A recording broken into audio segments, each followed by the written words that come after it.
The Review of Literature, Part 2. After having defined the literature review and clarified how it can be looked at as a process and a product, we come now to talk about or focus on the writing stage or the review of literature as a product. In this lecture, we'll discuss some of the techniques that are used while writing or drafting the review of literature. This discussion will cover the following points: writing without plagiarism, techniques of writing the literature review, quoting, paraphrasing, and summarizing, the language of reviewing, and finally, the author's voice.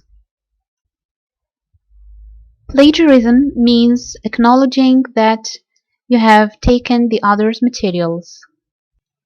This is part of being honest and objective while conducting research.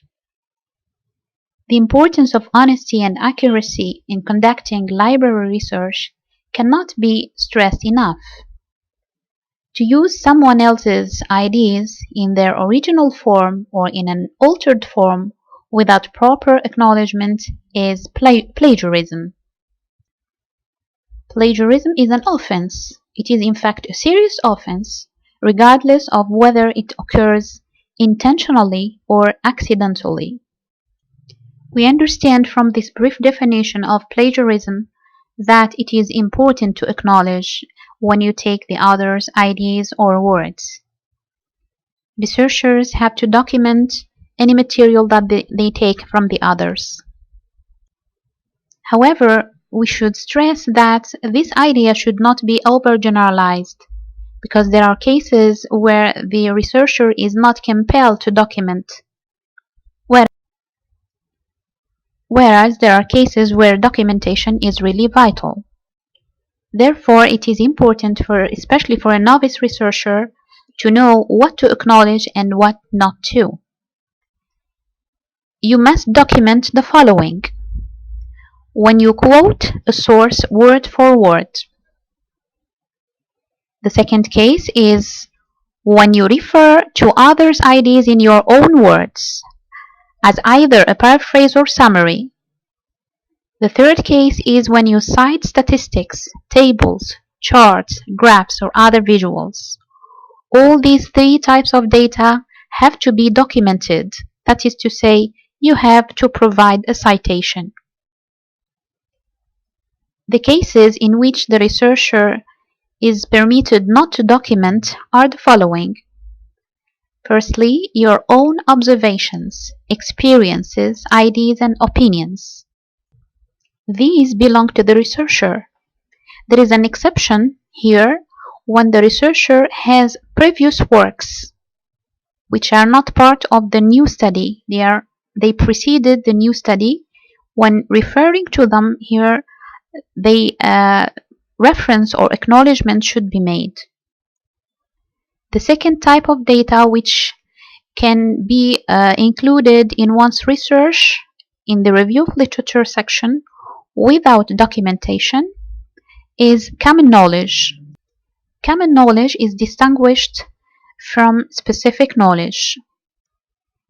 Common knowledge is the type of information that is like factual information, which is available in a number of sources. It's not found in one source. It is something that almost everyone knows.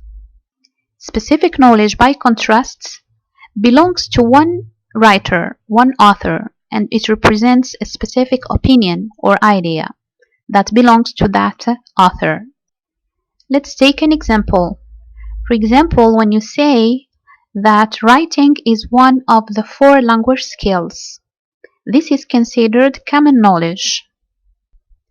But when you say that the writing skill is a difficult or the most difficult skill, this is considered specific knowledge, and in that case you have to include the reference or references where it appeared. If specific knowledge is found in 2 or 3 sources, for instance, all 3 sources have to appear after the piece of information side by side. The last category, which does not need documentation, is includes proverbs, sayings, or familiar quotations. Plagiarism can take several forms. The first case is when using the other's words without proper citation. In this case, the exact words are borrowed verbatim by the researcher without signaling that they belong to another source. Here is an example: the original text. The cheating methods spurred by new technology have been met in kind with the development of sophisticated cheating detection software. Now, this is the plagiarized text. Why is it plagiarized? Simply because of lack of quotation marks. If the exact words are simply borrowed without using quotation marks, this would be considered a case of plagiarism. In case the researcher wants to keep the original words of the writer, the solution to the problem of plagiarism is the use of the quotation marks plus the reference or a citation, a parenthetical citation. The parenthetical citation shows the source. In the APA style, the page number is required. The content of the citation or the parenthetical citation depends on the citation or the documentation style, whether the researcher is following APA, MLA, or another style. The second case of plagiarism is using other ideas without proper citation. Here's an example. In the past, clever students may have been well aware of traditional detection methods and exerted caution. That is the original text. Here is the plagiarized text. Clever students in the past may have exerted caution because they were aware of traditional detection methods. What is the problem in this text? The problem is that the researcher effected only minor changes and is almost similar to the original version. So the wording is almost the same. In addition to that, there is an absence of citation. Since the idea doesn't belong to the researcher, a parenthetical citation is necessary. So the solution is to provide the parenthetical citation here. Of course, that's not the only place where we can find the source. We can have another strategy where you start the text or the passage with the name of the author and the year and the page number to come at the end. In APA style, it's not important to use the page number simply because this is not a quotation. The point here is that avoid borrowing the other's ideas without acknowledging the source. Only our own ideas can appear without a source. Another sort of plagiarism which represents dishonesty on the part of the researcher is borrowing all or part of another student's paper or using someone else's outline to write your own paper. A different form of plagiarism is when the researcher uses a paper writing service, which are very popular nowadays. Of course, the researchers pay in order to receive these services. Also having a friend write the paper for you, so the work doesn't belong to the researcher. The last type of plagiarism, which is sometimes not known to some students, is borrowing all or part of your own previous works without documentation. This is called auto-plagiarism. When synthesizing the materials collected by the researcher and writing the review of literature, the researcher usually uses the techniques of quoting, paraphrasing, and summarizing together. Quoting means using the exact words of the original source. Paraphrasing means changing the wording while keeping the same size. A paraphrase usually has the same length, approximately the same length as the original text. Summarizing means reducing the length of the used material. To quote successfully, the researcher should firstly make sure to copy the words exactly. The researcher should use the quotation marks. And finally, the researcher has to check for accuracy. This includes even punctuation and capitalization. These should not be changed. When should we quote? A quotation mark is used only in 3 cases. The first case is when quoting the important ideas stated in memorable language. The second case is when using clear and forceful explanations by authorities in a given field. And the third case is when presenting the proponent's arguments expressed in their own words. Generally, quotations should not go beyond 20% of your text. Here is an illustration. The original text appears in an encyclopedia. Speech act is defined here as an act of communication performed by the use of language either in speech or writing, involving reference, force, and effect. In the new text, a quotation is used. How can we distinguish between the researcher's words and the original writer's words?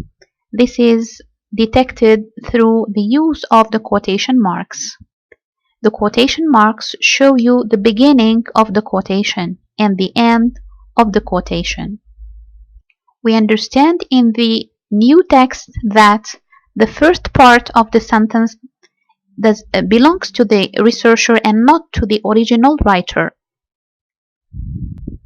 The quotation marks are used as a tool to differentiate between your voice and the other's voice. They show the boundaries of the quoted material. Paraphrasing. Paraphrasing, as we said before, means changing the wording of the original text. Successful paraphrasing of the author's ideas depends on the writer's rich language resources and also the creative use of both grammar and vocabulary. But this requires good understanding of the original ideas. Paraphrasing is learnable. There are 3 tips that you can rely on when paraphrasing. The first method or the first tip is the use of a synonym. While, for instance, the original text contains the word start, you will change it by the word begin, and so on. But using a synonym does not make a good paraphrase. You shouldn't depend entirely on the use of synonyms. This is a poor paraphrase. Another strategy is to change the word class. If the original text, for instance, you have the word clarify as a verb, you can change the whole construction using the word clarification, which is derived from clarify. This, of course, requires restructuring the sentence. The third tool that can be used in paraphrasing is restructuring the sentence, like using active and passive forms. Further explanation can provide us with the solution to the problem. The problem could be solved if more clarification is given. In this case, several techniques are used at the same time. A good writer is able to combine all three strategies in one text. In brief, paraphrasing means expressing the other's ideas in your own words. As explained earlier, a paraphrase needs to be documented. Summarizing.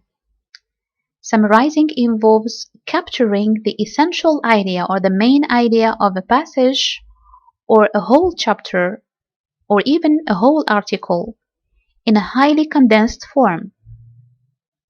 Summaries are helpful when working with lengthy material, lengthy arguments, or when providing lengthy background information.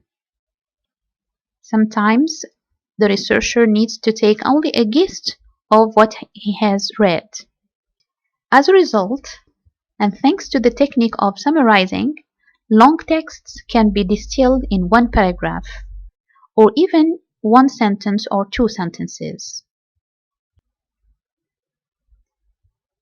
Quotations, paraphrases, and summaries are usually integrated in the researcher's text.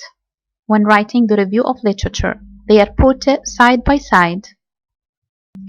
The task of the researcher is to show how they are interrelated and to put them together with his own ideas and observations. The use of outside resources is the core of reviewing the literature. When using these outside resources, the researcher may extend ideas or offer memorable wording of some concepts. The researcher may reveal opinions or challenge his own position. The materials which are used in the review of literature, the external sources, need to be smoothly and logically integrated in order not to disrupt the flow of ideas or confuse the reader. For this purpose, the researcher should use signal phrases, especially the verbs which are included in these phrases, often called reporting verbs, to help readers follow the chain of thoughts.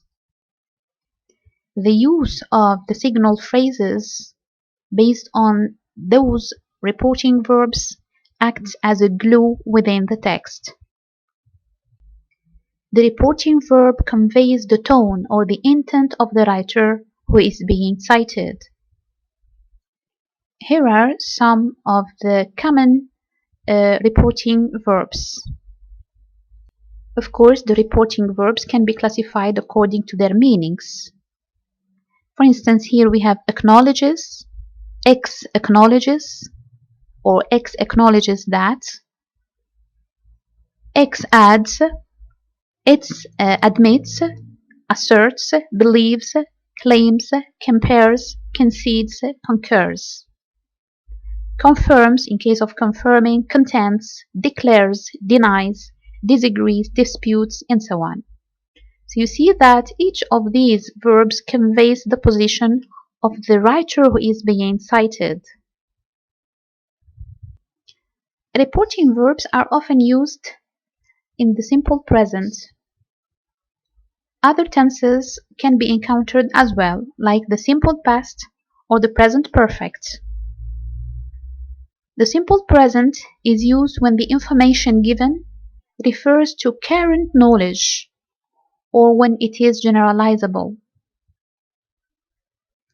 The simple past is limited to discussing the results of a single study when these results are reported, for instance, saying that Brown wrote or Brown found that. The present perfect is also limited to some cases, especially when a general idea of area of investigation or inquiry is being referred.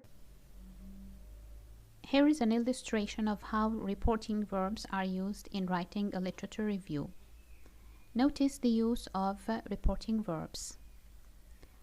In the first passage, Hatim, 1997, argues that the choice of argumentative pattern is deliberate.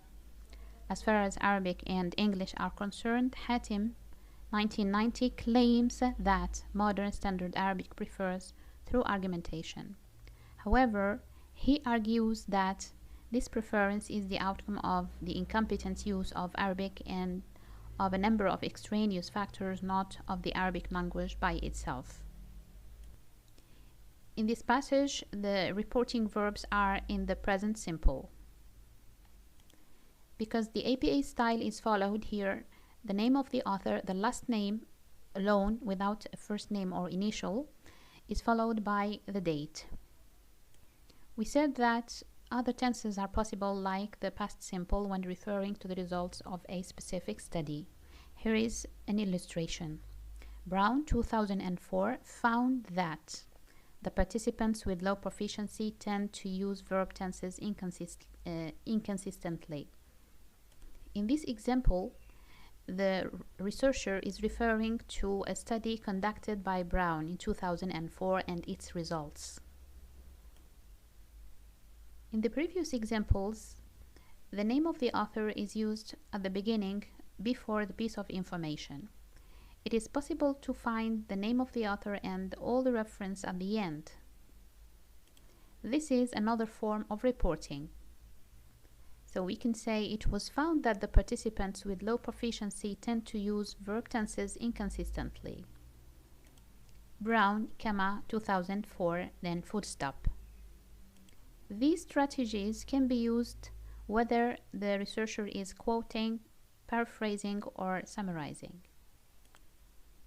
In fact, the language of reviewing is wider than the mere use of reporting verbs. Skilled writers indicate clearly where their ideas stop and those of their sources begin. So besides providing careful parenthetical citation, writers often provide attributions. These are non-parenthetical source identifiers. These identifiers make style richer and add variety to writing. For example, Julian Stamp argues that, according to statistics, as Stamp 2005 explains, of course the presence or the absence of the year depends on the citation style, whether it's APA or MLA or another style. For some styles, the year is necessary, while in others, like the MLA, it is not. Another illustration is one social scientist points out that, or in the homeless in history, Stamp maintains that. Here, in the last example, the title of the work is used in addition to the name of the author. When you use the title of the work, usually this is written in italics, or this should be underlining, although underlining is an old system. Of course, if you are referring to an article, that is to say, a text that is not published alone, the inverted commas are used instead of italics. But for larger works which can stand as wholes and be published alone, these should be italicized. We notice in these examples that the identifiers are always used at the beginning, but this is not the only position. Don't always place attributions at the beginning of the sentence. Experiment by placing them in the middle. For example, the key to any successful homeless policy, Stamp explains, requires a clear understanding of just who are the homeless. They can as well be placed at the end. For example, half of homeless individuals living in the shelters are substance abusers, according to statistics. This will add, or changing the place of the attributions and the identifiers will add much variety to your style. Another remark is that you should try not to use a predictable subject-verb sequence, like Stamp argues that, Stamp explains that. Here, for the sake of variety, aim for variations like the following. The information compiled by Stamp shows, in Stamp's opinion, Stamp's study reveals that, then the rest of the quotation or the paraphrase. So you see that the language of reviewing is a special language, and the goal of the writer is to show how the ideas, his own ideas and those of the others, are put together. When writing the literature review, authors synthesize the collected information and use it to support their claims. Writers should not string information in a random way, but rather will show their understanding of what they have collected and will state clearly their position towards what the others say. It means that what the others say and what the writer says should be made clear in the discussion. There are several strategies which can help the writer establish their own voice and distinguish it from that of the others. For example, the pronouns, personal pronouns, and I and we can be used, the passive voice, showing claims, using transitions, connectors, and certain modifiers. Modifiers can encompass evaluative verbs, adverbs, adjectives, and ready-made phrases. Taken together, they can help the writer show the attitude of his own attitude towards the other's ideas. From the previous discussion, we understand that writing the review of literature is a creative text in which the writer shows his skill of synthesis and evaluation. Evaluation is the core of reviewing the literature.